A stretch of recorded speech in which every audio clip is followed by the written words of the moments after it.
आदीनि भूतानि व्यक्तमध्यानि भारत अव्यक्तनिधनान्येव तत्र का परिदेवना। অর্জুন, সকল প্রাণী জন্মের পূর্বে দেহহীন এবং মৃত্যুর পরেও দেহহীন অবস্থাতে থাকে। কেবল জন্ম মৃত্যুর মধ্যেকার সময়ে এই দেহ ধারণটা আমরা দেখে থাকি। জন্মের পূর্বে এবং মৃত্যুর পশ্চাতে কিছুই দেখা যায় না। অতএব এই পরিবর্তনের জন্য চিন্তা করা বৃথা। এই আত্মাকে কে দেখতে সক্ষম? এই প্রসঙ্গে বললেন,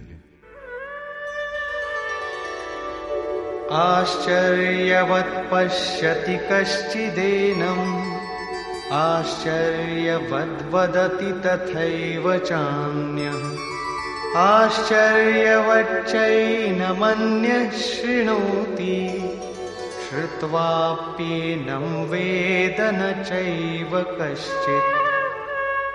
পূর্বে শ্রীকৃষ্ণ বলেছিলেন, এই আত্মাকে তত্ত্বদর্শীগণ দেখেছেন। এখন তত্ত্বদর্শনের দুর্লভতার উপর আলোকপাত করলেন যে কোনো বিরল মহাপুরুষই এই আত্মাকে আশ্চর্যের মতো দেখেন। শোনেন না, প্রত্যক্ষ দেখেন। এবং সেইরূপ অন্য কোনো মহাপুরুষ সবিস্ময়ে এই তত্ত্ব বর্ণনা করেন। যিনি দেখেছেন তিনি যথার্থ বলতে পারেন। অন্য কোনো বিরল সাধক এই আত্মাকে আশ্চর্যরূপে শ্রবণ করেন। সকলে শোনেনও না, কারণ অধিকারী বিশেষে এই ভাব বোধগম্য হয়। হে অর্জুন, কেউ কেউ শুনেও এই আত্মাকে জানতে পারে না, কারণ সাধন সম্পূর্ণ হয় না। আপনি হাজার জ্ঞানের কথা শুনুন, সূক্ষ্মাতি সূক্ষ্ম বিচার করে বুঝে নিন, আগ্রহী হয়েও থাকুন, কিন্তু মোহ বড়ই প্রবল। অল্প সময়ের মধ্যেই আপনি সাংসারিক ব্যবস্থাতে লিপ্ত হয়ে যাবেন। অবশেষে শ্রীকৃষ্ণ নির্ণয় করলেন,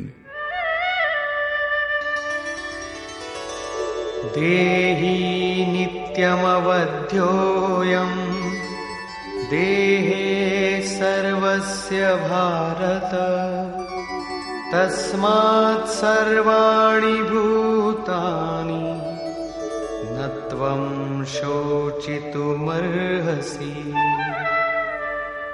অর্জুন, প্রাণীগণের দেহে অবস্থিত আত্মা সদা অবদ্ধ, অকাট্য। সেই জন্য কোনো প্রাণীর দেহনাশে তোমার শোক করা উচিত নয়। আত্মাই সনাতন। এই তত্ত্ব প্রতিপাদন করে, এর প্রভুতার সঙ্গে বর্ণনা করে এই প্রশ্ন এখানেই সম্পূর্ণ করলেন। এখন প্রশ্ন ওঠে যে এর প্রাপ্তির উপায় কি? সম্পূর্ণ গীতাতে এর জন্য দুটি পথ বলা হয়েছে। প্রথম নিষ্কাম কর্মযোগ, দ্বিতীয় জ্ঞানযোগ। এই দুই মার্গকে অবলম্বন করে যে কর্ম করা হয় তা একই। সেই কর্মের অনিবার্যতার উপর জোর দিয়ে যোগেশ্বর এবার জ্ঞানযোগের বিষয় বললেন।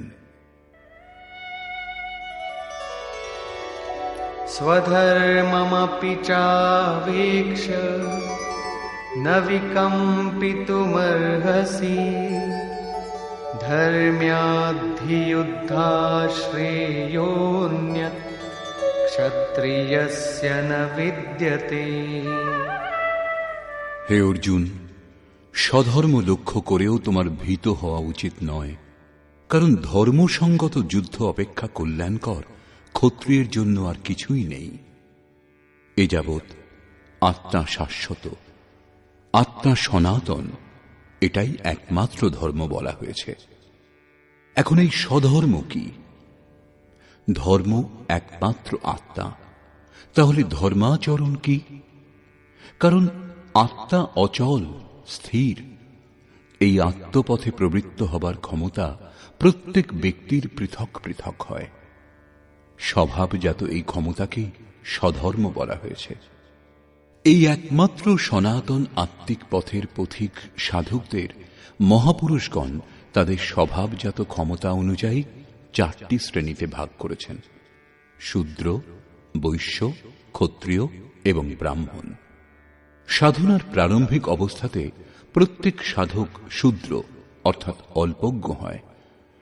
ঘণ্টার পর ঘণ্টা ভজনে বসেও সাধক 10 মিনিটের জন্য একাগ্রচিত্ত হতে পারে না, প্রকৃতির মায়াজাল কেটে উঠতে পারে না।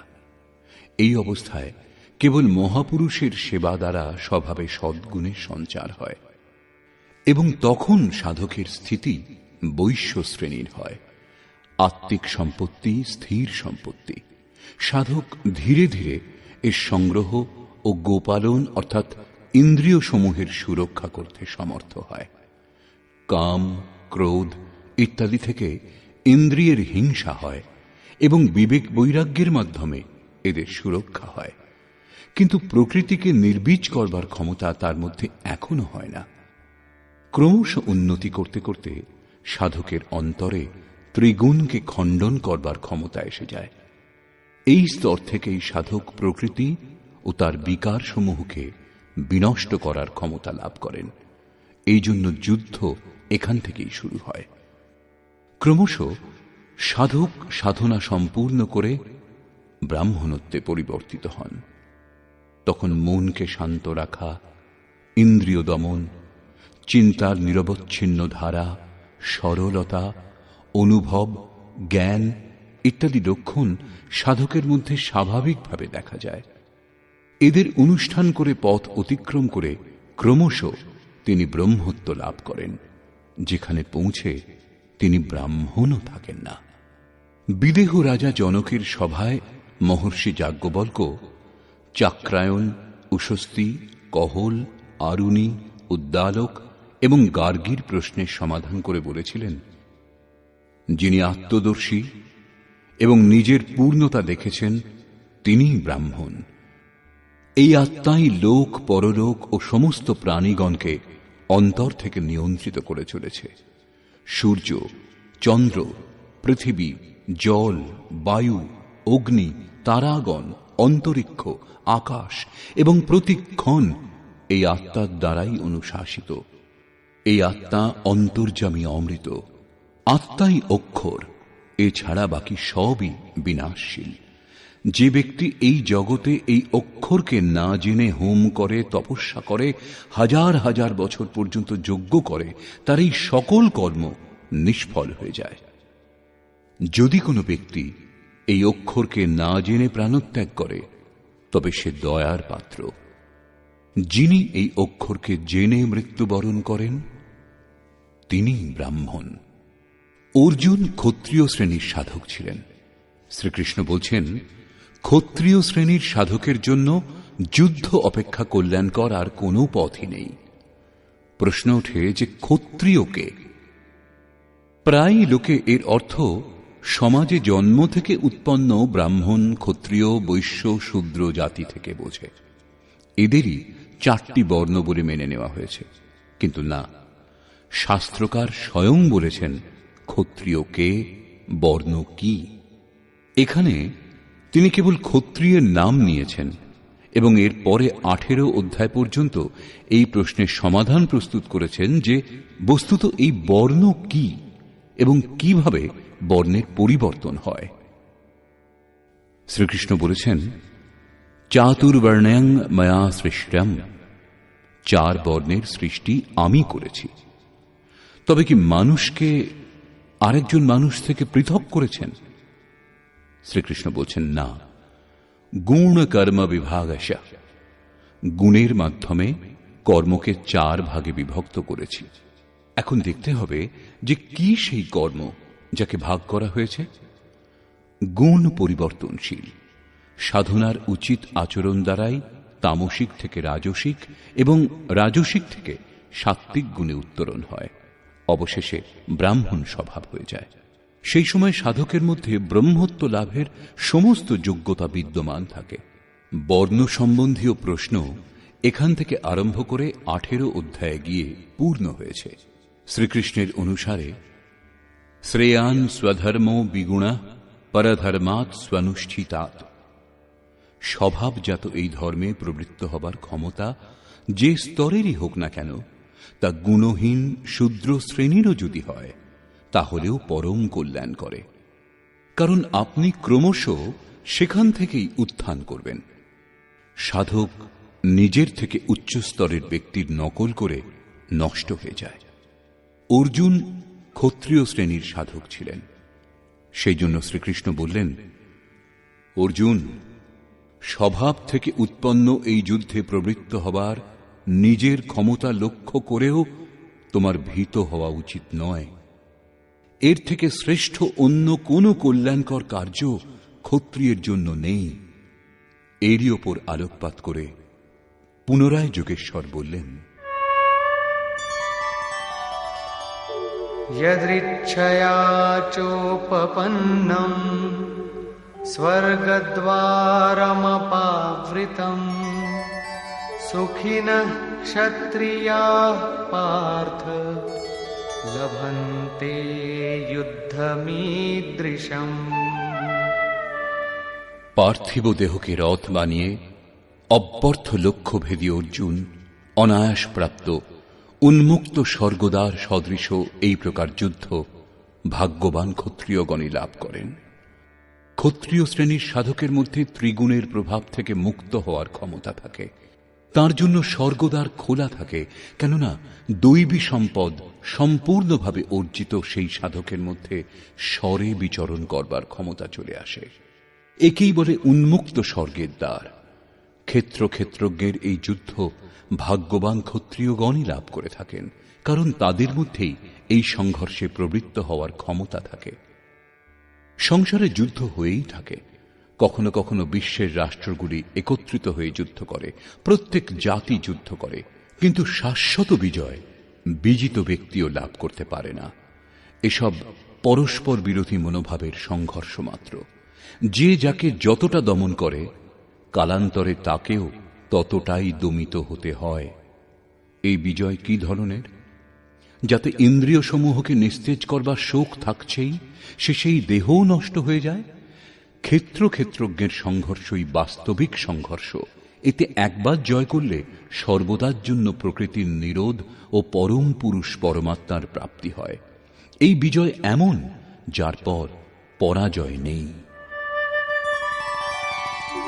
अथ चेत्त्वमिमं धर्म्यं संग्रामं न करिष्यसि ततः स्वधर्मं कीर्तिं च हित्वा पापमवाप्स्यसि।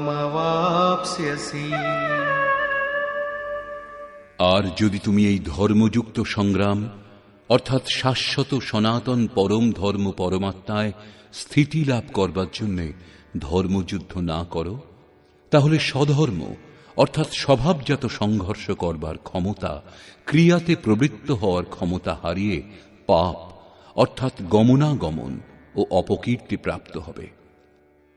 অপকীর্তির উপর আলোকপাত করলেন। अकीर्तिं चापि भूतानि कथयिष्यन्ति ते व्ययाम् सम्भावितस्य चाकीर्ति मरणादतिरिच्यते। সকলেই বহুকাল ধরে তোমার অখ্যাতি ঘোষণা করবে।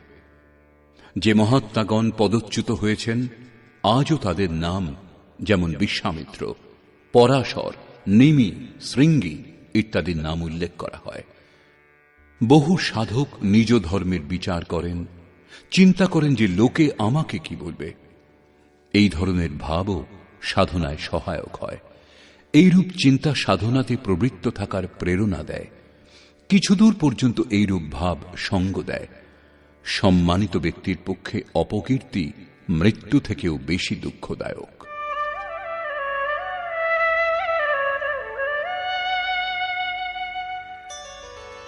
भयाद्रणादुपरतं मौस्यन्ते त्वां महारथाः येषां च त्वं बहुमतो भूत्वा यास्यसि लाघवम्।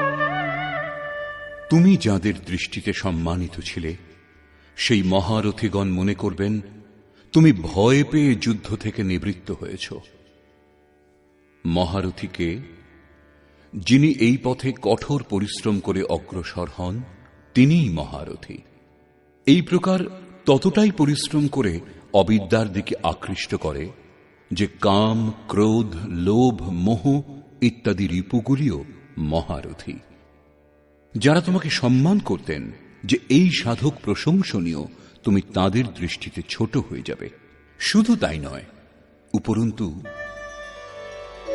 अवाच्यवादांश्च बहून् वदिष्यन्ति तवाहिताः निन्दन्तस्तव सामर्थ्यम् ततो दुःखतरं नु किम्।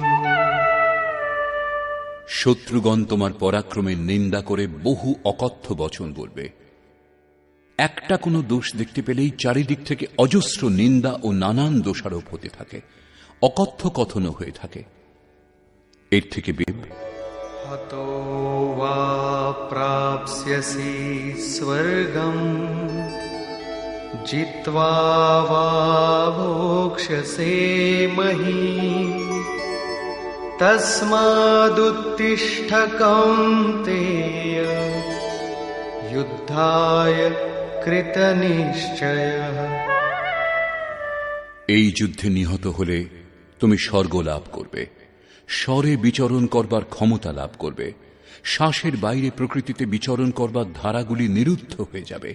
পরমদেব পরমাত্মাকে লাভ করতে সাহায্য করে যে দৈবী সম্পদগুলি, সেগুলি হৃদয়ে সম্পূর্ণভাবে প্রবাহিত থাকবে, অথবা এই সংঘর্ষে জয়লাভ করলে মহামহিম স্থিতি লাভ করবে।